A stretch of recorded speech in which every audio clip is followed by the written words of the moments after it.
Alhamdulillah, alhamdulillahilladzi amarna bil islah wa hassana 'ala shalah wa bayyana lana subulal falah.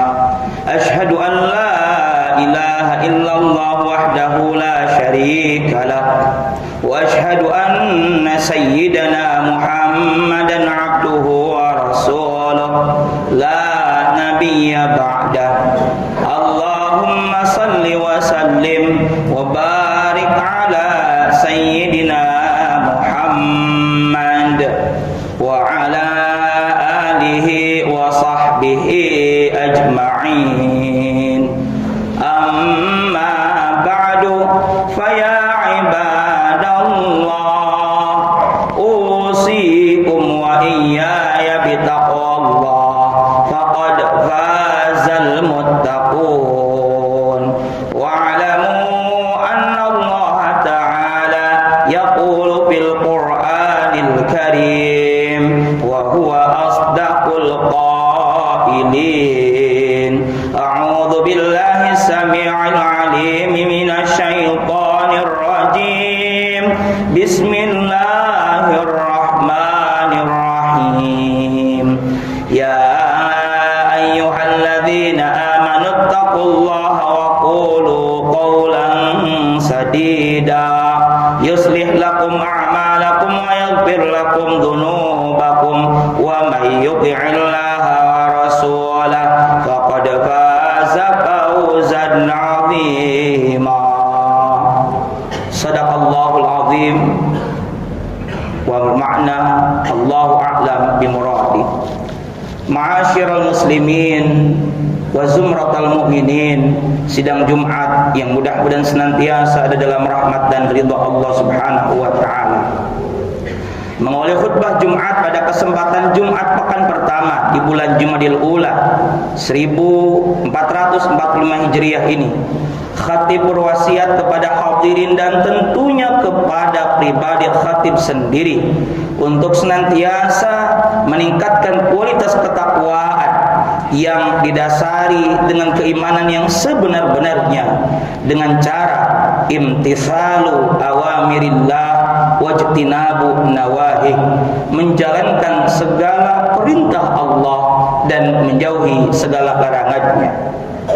Ma'asyiral muslimin wa zumratal mu'minin rahimakumullah, di antara komitmen kita dalam rangka meningkatkan kualitas ketakwaan yang didasari dengan keimanan adalah hendaknya kita senantiasa menjaga kebaikan dan menjaga perdamaian, karena pada hakikatnya kita semua adalah bersaudara. Di dalam Al-Quran Allah Subhanahu wa ta'ala berfirman, Bismillahirrahmanirrahim, innamal mu'minuna ikhwatun fa aslihu baina akhwaykum. Allah Ta'ala berfirman, sesungguhnya orang-orang beriman itu bersaudara, maka islahkanlah, damaikanlah di antara dua pihak di antara kalian yang berselisih. Hadirin, kita sering mengatakan ikhwan, akhwat, dan ada satu konsep ukhuwah. Ikhwan saudara laki-laki, akhwat saudara perempuan, dan ukhuwah adalah konsep persaudaraan. Ketiga kata ini memiliki kata dasar, yakni akha, yang artinya adalah memberikan perhatian. Maka satu konsep persaudaraan, baik itu persaudaraan senasab sebagai saudara kandung, ataukah saudara seagama, saudara antar agama, saudara sebangsa setanah air, ataupun ukhuwah basyariyah, ukhuwah insaniyah, persaudaraan sesama umat manusia yang bersifat universal. Dasarnya adalah akha, sifat saling memberikan perhatian. Maka hendaknya kita menjalin persaudaraan dan menjaga perdamaian, karena perdamaian itu adalah bukti ketakwaan dan keimanan kita kepada kepada Allah Subhanahu wa taala. Meskipun ada perbedaan, tapi tidak perlu diperuncing. Carilah titik persamaan, carilah titik yang baik, yang mana kita adalah sama-sama hamba Allah sebagai umat Islam, ataukah kita ini sama-sama umat manusia.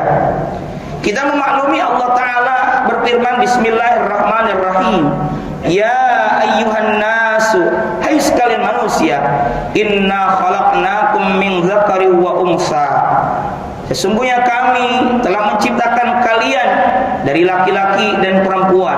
Wa ja'alnakum syu'uban wa qabaila, dan kami, kata Allah, jadikan kamu sekalian berbangsa-bangsa dan bersuku-suku. Lita'arafu, itu semua adalah untuk atau agar kalian saling mengenal. Kemudian menutup ayat ini Allah berfirman, Inna akramakum indallahi atqakum, sesungguhnya yang paling mulia di antara kalian di sisi Allah Ta'ala adalah yang paling bertakwa di antara kalian. Karenanya meskipun ada perbedaan, cari titik persatuan dan damaikan antar orang atau pihak yang berselisih. Karena ketika kita menjaga persaudaraan dan perdamaian, itu bagian dari amal ketakwaan kita kepada Allah Subhanahu wa taala. Perdamaian, baik itu perdamaian yang bersifat dunia, di mana hari ini kita memiliki saudara di belahan dunia lainnya, yakni di Palestina, atau mungkin juga ada di belahan dunia lainnya yang sedang mengalami konflik, yang sedang mengalami kejahatan manusia. Maka kita harus peduli dan harus mendorong perdamaian di dunia ini. Pada pekan lalu kita menyaksikan kepedulian daripada umat Islam atau umat manusia yang ada di Indonesia, bahwa ini semua membuktikan untuk peduli terhadap sesama. Tidak perlu saja beragama Islam, tapi juga memiliki sisi sifat kemanusiaan. Bagaimana kita lihat dalam Al-Quran surah Al-Ma'idah 32, orang yang membunuh satu jiwa sama dengan membunuh banyak manusia. Maka kita melihat hari ini di Palestina dan sekitarnya banyak, bahkan ribuan manusia warga Palestina yang telah tewas di tangan pasukan-pasukan Israel. Maka dari tundaknya kita peduli sebagai bentuk ukhuwah insaniyah, ukhuwah basyariyah, atau bahkan mereka sama-sama beragama Islam dengan kita, ukhuwah islamiyah. Dan kita mendorong untuk tegaknya kedamaian di dunia ini, karena Rasulullah Muhammad sallallahu alaihi wasallam sebagaimana ditegaskan dalam Al-Quran surah Al-Anbiya ayat 107, Allah Ta'ala berfirman, wa ma arsalnaka illa rahmatan lil alamin, dan tidaklah kami mengutus engkau wahai Nabi Muhammad melainkan sebagai rahmat, kasih sayang bagi alam semesta. Dalam Sahih Bukhari, dalam Sahih Muslim juga ada hadis. Kata beliau, baginda Nabi bersabda, Inni lam ub'ath la'anan, sesungguhnya aku tidak diutus untuk melaknat, wa inna ma bu'istu rahmatan, dan sesungguhnya aku diutus untuk menjadi rahmat. Karena itu hadirin sekalian, kita sebagai umatnya baginda Rasulullah Muhammad sallallahu alaihi wasallam hendaknya menebarkan kedamaian. Tadi kedamaian di dunia dan kedamaian secara lokal di negeri ini, di mana 80 hari lebih lagi kita akan menghadapi masa pemilihan. Karena itu hendaknya kita juga bangun perdamaian. Perbedaan hal yang biasa, tapi bagaimana kita menjaga perdamaian ini dengan baik, hindari konflik, hindari perpecahan, karena kita semua bersaudara. Semoga Allah Subhanahu wa taala memberikan keberkahan untuk kita, untuk negeri ini, keselamatan untuk negeri kita dan negeri-negeri yang sedang dijajah, wabil khusus Palestina, dan Allah Subhanahu wa taala memberikan segala kebaikan untuk kita semua, sehingga pada waktunya nanti Allah wafatkan kita semua dalam keadaan husnul khatimah. Amin ya Allah ya rabbal alamin. Barakallahu li wa lakum fil Qur'anil azim wa nafa'ani ونفعني وإياكم بما فيه من الآيات والذكر الحكيم. أقول قولي هذا وأستغفر الله العظيم لي ولكم ولسائر المسلمين من كل ذنب فاستغفروه إنه هو الغفور الرحيم.